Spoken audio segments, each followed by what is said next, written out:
Assalamualaikum warahmatullahi wabarakatuh. Jumpa lagi dengan kami di channel Update Pendidikan.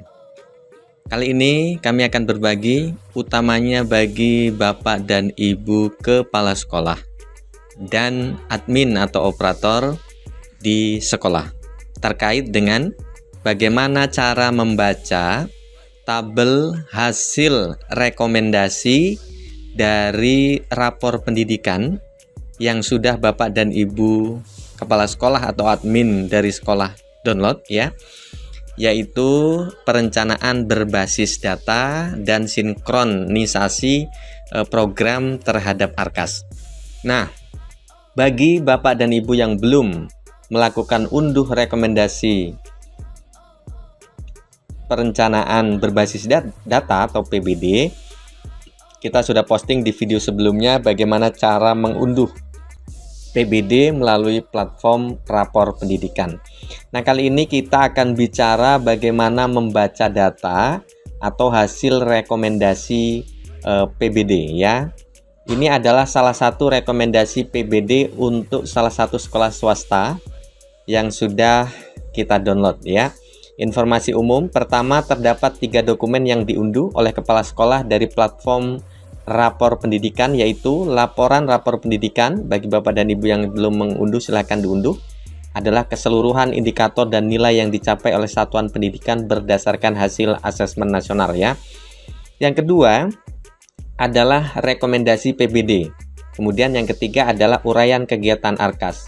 Rekomendasi PBD dan uraian kegiatan Arkas merupakan menu baru pada platform rapor pendidikan yang bisa Bapak dan Ibu kepala sekolah tindak lanjuti dalam bentuk program ya, yang nantinya akan dimasukkan ke dalam Arkas. Oke, kita lanjut ke nomor 2, bahwa di dalam rekomendasi PBD ini terdapat 2 lembar ya, yaitu yang pertama adalah prioritas rekomendasi, di mana rekomendasi PBD dengan menampilkan 5 akar masalah utama berdasarkan nilai terendah dari indikator prioritas level 1. Kemudian yang kedua, keseluruhan rekomendasi yang menampilkan seluruh akar masalah berdasarkan nilai terendah dari masing-masing indikator prioritas level 1. Kemudian dokumen ini adalah panduan untuk membantu satuan pendidikan meningkatkan kualitas pendidikan satuannya melalui perencanaan berbasis data. Kemudian yang B, lembar prioritas rekomendasi dan seluruh rekomendasi. Pertama, kolom identifikasi, yaitu acuan satuan pendidikan dalam memilih dan menetapkan masalah, di mana pada kolom masalah berisi 5 indikator prioritas level 1 ya, yang memang betul-betul rendah, yang dapat diintervensi oleh satuan pendidikan. Jadi untuk menyusun program sekolah di tahun 2023, Bapak dan Ibu kepala sekolah diharapkan mengacu terhadap rekomendasi PBD ini ya. Kemudian yang berikutnya, kategori capaian dan nilai capaian adalah hasil capaian satuan pendidikan ya pada indikator yang dimaksud. Warna pada kategori capaian, jika warnanya biru atau hijau, sebenarnya indikator ini sudah baik, namun masih bisa ditingkatkan. Kemudian kalau warnanya merah atau kuning, artinya perlu ditingkatkan ya. Nah, kemudian untuk kolom refleksi, ini adalah acuan bagi satuan pendidikan atau sekolah dalam merumuskan akar masalah. Terdiri dari akar masalah, kategori capaian, dan warna ya. Biru atau hijau artinya sudah baik namun masih bisa ditingkatkan, merah atau kuning perlu ditingkatkan. Kemudian kita lihat lagi di kolom benahi, ini adalah menjadi acuan bagi Bapak dan Ibu kepala sekolah dalam menentukan program dan kegiatan sebagai solusi dari akar masalah. Kemudian satuan pendidikan boleh memilih salah satu dari indikator yang ada, juga diperkenankan menambah indikator lain sesuai kebutuhan dengan merujuk pada laporan rapor pendidikan sekolah Bapak dan Ibu. Satuan pendidikan boleh menambahkan kegiatan lain di luar rekomendasi yang ada, kemudian yang dirasa sesuai dengan akar masalah. Ini kita akan contohkan contoh cara membaca tabel ya Bapak dan Ibu sekalian.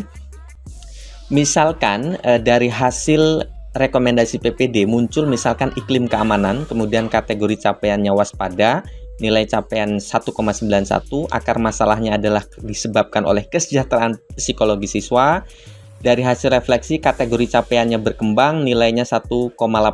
Maka Bapak dan Ibu bisa melakukan pembenahan ya terhadap iklim keamanan sekolah ini dengan cara, di sini ada ya Bapak dan Ibu sekalian, benahi satu. Artinya ini yang perlu dilakukan ya, nomor satu, yaitu pemanfaatan platform Merdeka Mengajar untuk meningkatkan kapasitas guru dan kepala sekolah terkait materi kesejahteraan psikologi siswa. Nah, Bapak dan Ibu bisa melakukan pembenahan supaya iklim keamanan sekolah itu menjadi lebih baik. Kemudian akar masalah dari kesejahteraan psikologi siswa ini juga bisa ditingkatkan. Maka pertama yang bisa Bapak dan Ibu kepala sekolah lakukan untuk menyusun program di 2023 adalah pemanfaatan platform Merdeka Mengajar yang materinya tentu terkait dengan iklim keamanan. Fokus pada akar masalahnya adalah kesejahteraan psikologi siswa. Kemudian yang kedua, pembentukan dan optimalisasi komunitas belajar untuk peningkatan kompetensi guru dan kepala sekolah dengan berbagi pengetahuan dan diskusi terkait kesejahteraan psikologi siswa. Jadi yang pertama adalah pemanfaatan platform, yang kedua adalah pembentukan dan optimalisasi komunitas. Nah, berarti nantinya jika Bapak dan Ibu akan menyusun kegiatan sekolah, maka dua ini bisa dimasukkan karena sekolah Bapak dan Ibu dalam hal iklim keamanan statusnya waspada dan perlu sekali untuk intervensi sekolah sehingga nanti akan menjadi lebih baik. Nah, itu contoh membaca. Sekarang kita lihat prioritas rekomendasi untuk sekolah ya yang sudah Bapak dan Ibu unduh. Ini contoh ya dari salah satu sekolah swasta di Lampung. Nah, ada 5 prioritas yang direkomendasikan untuk sekolah ini, semuanya berkaitan dengan karakter. Artinya, Bapak dan Ibu, bahwa dari hasil asesmen, karakter menjadi hal yang paling pertama harus dibenahi di sekolah ini. Ya, kategori capaiannya berkembang, ya, warnanya apa ini?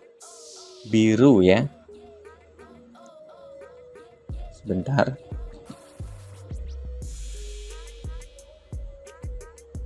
Oke. Nah, kemudian akar masalahnya dari 5 prioritas ini ternyata karakter semua nih. Akar masalahnya yang pertama karena kreativitas, kemudian kualitas pembelajaran, lalu kemandirian, nalar kritis dan gotong royong. 5 hal ini yang direkomendasikan oleh sistem pada platform rapor pendidikan untuk diintervensi oleh sekolah melakukan perubahan. Hal-hal yang bisa dilakukan, yang pertama pemanfaatan platform Merdeka Mengajar untuk meningkatkan kapasitas guru dan kepala sekolah terkait materi kreativitas. Karena akar masalahnya kreativitas. Nanti kualitas pembelajaran juga gitu. Jadi pemanfaatan platform dalam hal apa? Materi kualitas pembelajaran. Dan seterusnya sampai pada akar masalah yang kelima tentang gotong royong. Kemudian benahi pembentukan dan optimalisasi komunitas belajar. Ini benahi 1. Jadi urutannya dari 1, 2, 3, 4, dan 5 ya. Atau mungkin sampai 6 ini ya. Kemudian yang kedua, penguatan pembelajaran karakter terkait tema kreativitas, benahi 2. Berarti nanti pada saat penyusunan kegiatan program sekolah mengarah pada hal-hal yang direkomendasikan ini.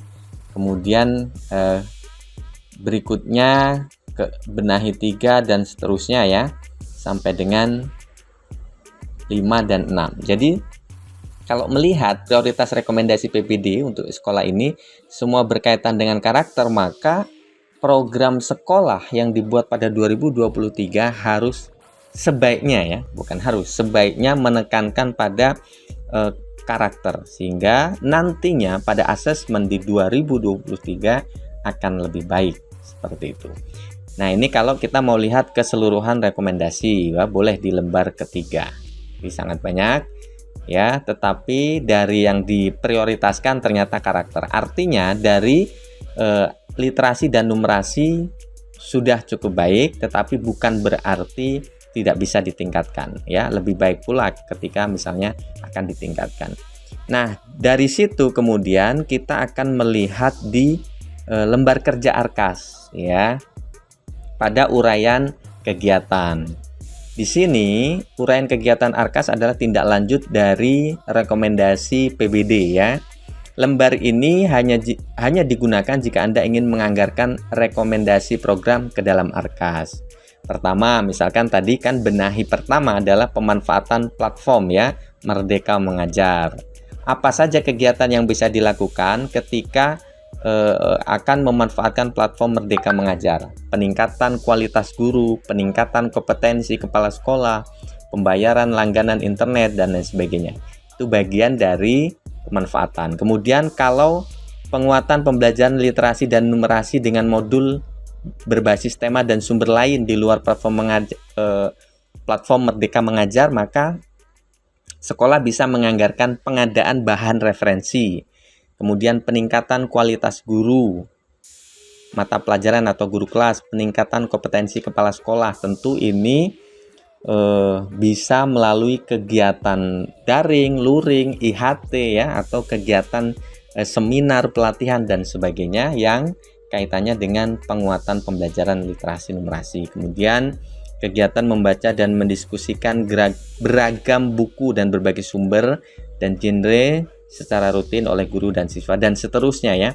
Nah, ini adalah bentuknya rekomendasi atau paling tidak menggambarkan bahwa Bapak Ibu kepala sekolah ketika akan membuat program kegiatan sekolah bukan lagi mengacu pada keinginan satu atau dua orang, tapi betul-betul yang dibutuhkan oleh sekolah tersebut ya Bapak dan Ibu. Acuannya adalah rapor pendidikan hasil asesmen. Karena hasil asesmen itu adalah penilaian terintegrasi ya dari kepala sekolah, kemudian Bapak dan Ibu guru serta siswa, yang dikombinasikan juga dengan data yang ada di Dapodik sehingga muncullah data penilaian. Ya, kemudian dibantu lagi Bapak dan Ibu. Kalau Bapak dan Ibu tidak bisa membaca rapor pendidikan secara keseluruhan sehingga bingung mau ngapain dengan rapor pendidikan tersebut, Kemendikbud sekali lagi melalui platform rapor pendidikan dengan adanya rekomendasi PBD ini mengarahkan, mempermudah Bapak dan Ibu kepala sekolah untuk menyusun program kegiatan sekolah di tahun 2023 seperti yang prioritas rekomendasi yang muncul ini. Sehingga Bapak dan Ibu kepala sekolah selain kegiatan rutin misalnya yang dilaksanakan, Bapak dan Ibu kepala sekolah dapat melakukan intervensi kegiatan program sekolah dalam rangka peningkatan kualitas. Apa misalnya sesuai dengan yang direkomendasikan oleh PBD. Itu Bapak dan Ibu kepala sekolah, mudah-mudahan bermanfaat. Terima kasih sekali lagi sudah berkunjung ke channel ini. Sukses selalu untuk Bapak dan Ibu sekalian. Terima kasih sekali lagi dan kami akhiri. Assalamualaikum warahmatullahi wabarakatuh.